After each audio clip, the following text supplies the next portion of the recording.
Growing up, I never understood why my mom was never affectionate with me. For a while, I even thought she didn't love me. I would see my friends' moms kiss them on the cheek and tell them they loved them as they would drop them off of school, or pick them up from school, take them to get ice cream, and they would spend quality time together. I realized my mom only kisses me on my birthday, and she rarely tells me that she loves me. My mom does so much for me, but yet I still didn't feel loved. And this is only because she was not expressing love in a way that I could understand. I wanted her time and attention, but that's obviously hard to give when working two jobs and trying to give me the best life she possibly can. Her way of showing me love was taking care of me and making sure we could go to college. Now that both me and my older brother are in college, she has a lot more time in her hands, especially now since COVID-19 has all of us stuck at home.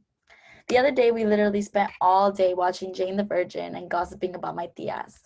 I feel like we spent that day and our connection grew so much stronger. And just that day, I felt so loved. I don't know if this is selfish of me, but my siblings weren't there and I felt great.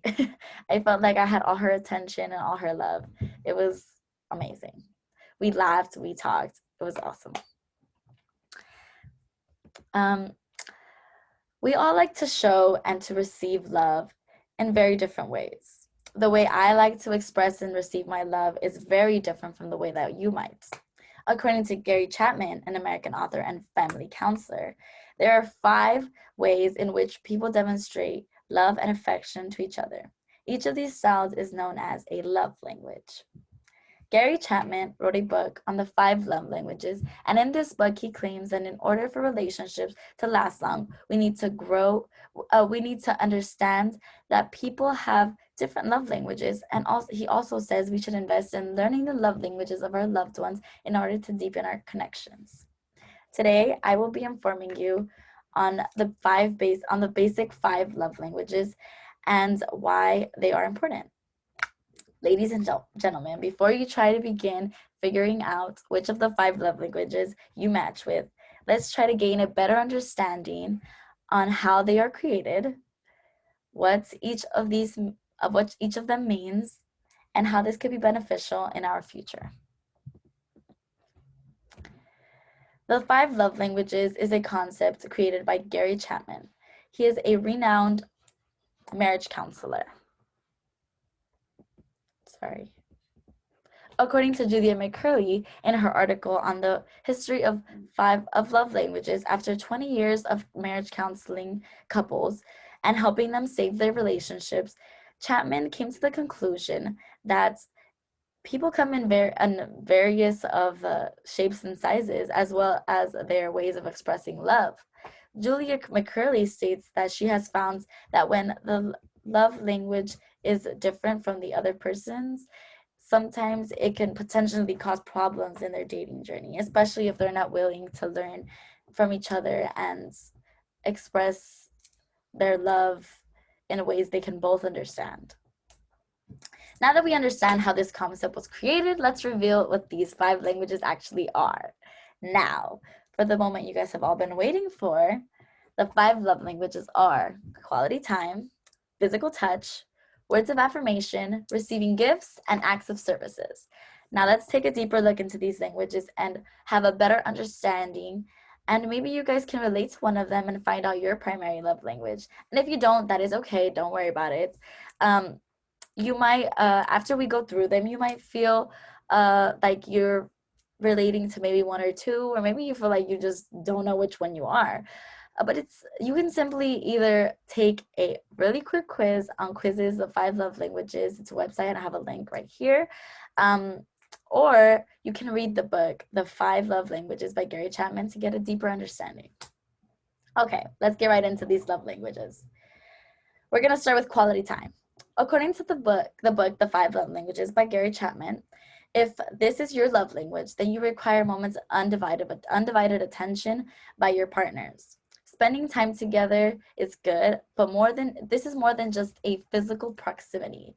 This language thrives on intentional, focused communication without outside distractions. This is not like hanging around on your phone together or like watching a movie. Like, no, this has to be more like being together, communicating, talking about your aspirations, your dreams, all that. Like really connecting with each other and spending time together. This is my love language. This is why I'm so hyped about it. When me and my mom began to spend more time together, I felt our connection growing way stronger, especially that day when we were together gossiping and talking, and I had all her attention without my siblings. And I don't know if it's selfish, and I don't care if it is, but I love my mom, and I felt so much deeper and connected with her that day. Okay, so the next one's going to be physical touch. So Gary Chapman writes in his book that physical touch is the supreme representation of love. With consistent physical contact, this person's love tank will feel full. Without it, the person might feel unloved and their tank might begin to drain. If you or your partner speaks this love language, the act or touching will communicate emotions more than words can ever do. Okay, so the next one's going to be receiving gifts. So when you have the love language of receiving gifts, you see a gift as a token of love.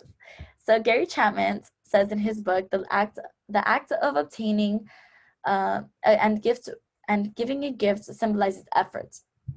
The receiver of the gift feels loved because the effort was made for them. It is not the size of the gift that matters. The gesture is everything. For example, when we were kids and we would give our parents a drawing, or we would cook them some breakfast on their birthdays, that feeling that they had as we were approaching them with the gift, they felt loved, they felt like they were appreciated, like they were good parents, because of the effort that we put into the gifts. Even our pancakes were burnt or our eggs were out of flavor. Our drawing was nothing that they could even see. It's okay because it was the gift itself that mattered. It doesn't matter, not the gift, but the meaning behind the gift, the effort, the thought that counts. Don't confuse with this materialism. This isn't about the gifts or the size. Like it could be big, small, anything whatever the gift was. It's about thoughts and the effort. Okay, so the next one is going to be words of affirmation. So Kristen Moodle wrote in her article on the 5 love languages in 2015 that when your partner's main love language is words of affirmation, your compliments and encouraging words are like providing substance for their soul. For this person, a simple I love you or thank you, I appreciate you will make them feel loved and appreciated.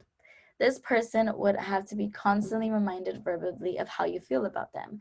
And you can simply just say, you look beautiful this morning, or how you doing, or simply just talking to them and making them feel appreciated and loved. And yeah, that's simply that one's the most common one, I believe. Yeah, that's the most common one. So lastly, we're going to have acts of services. The language of acts of services encompasses the act of one partner doing things for the other person. These actions are made without prompting and with the sole intention of pleasing the other. It can be as simple as washing the dishes, opening the car door, giving a foot massage, making dinner. Simple acts like that. These acts can be big, small, but it's the importance and it's the importance of the consideration. So that they considered you and that they did this without you asking and without wanting something in return. That will fulfill your partner's love tank.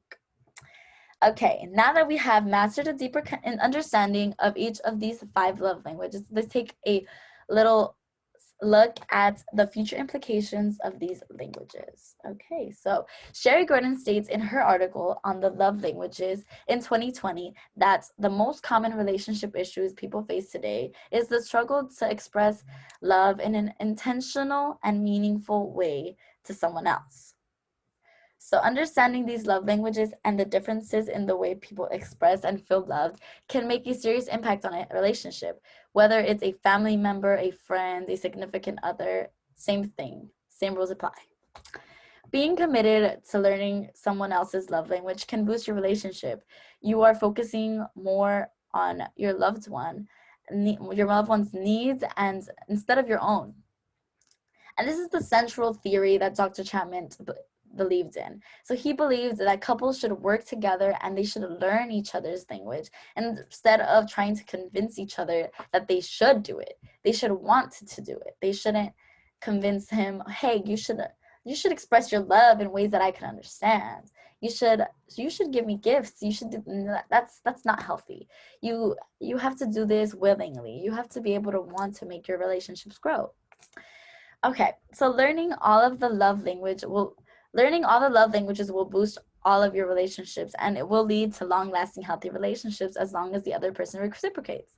Make sure you know that your loved one's language if you want a long-lasting relationship and a loving relationship. But first, make sure you know your own.